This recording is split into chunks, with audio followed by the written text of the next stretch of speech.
Hi friends, ఇప్పుడు quadratic ఈక్వేషన్లో level 1లో 17th క్వశ్చన్లో ఉన్నాం. ఇక్కడ క్వశ్చన్ ఏమంటే for the equation mod x square plus mod x minus 6 equals to 0 the roots are అన్నారు. ఒక ఈక్వేషన్ ఇచ్చినారు, దానికి రూట్స్ ఏమైంటాయని కనుక్కోవాలి. 4 ఆప్షన్స్ ఇచ్చారు. 1 అండ్ ఓన్లీ 1 రియల్ నెంబర్. రూట్ అనేది ఒక రియల్ నెంబర్ మాత్రమే ఉండాలి. Real number with sum 1, real number with sum 0, real number with product 0. అంటే ఒక్కొక్క ఆప్షన్ని వెరిఫై చేసుకొని కరెక్ట్ రాంగ్గా చూద్దాం.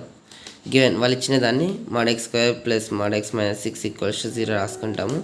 దాన్ని స్ప్లిట్ చేద్దాం. ఫ్యాక్టర్స్ మనకి ఏమొస్తాయి? mod x minus 2 into mod x plus 3 equals to 0 వస్తాయి. mod x అంటే పాజిటివ్ వాల్యూ ఒకటే తీసుకుంటాం కదా, కానీ x పాజిటివ్ అన్న అయ్యొచ్చు, నెగిటివ్ అన్న అయ్యొచ్చు.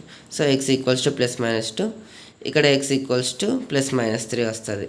సో మనకి ఫోర్ రూట్స్ వస్తాయి ఇక్కడ.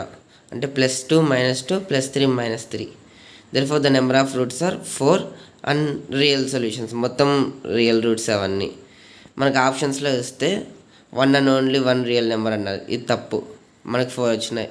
రియల్ నెంబర్ విత్ సమ్ 1 కాదు. రియల్ నెంబర్ విత్ సమ్ 0 ఇది అవుతుంది. Real number with product 0. మనము ఇవన్నీ సమ్ చేసినాం అనుకో, +2 -2 క్యాన్సిల్, -3 +3 క్యాన్సిల్, మొత్తం 0 వస్తుంది. therefore option 3 is correct.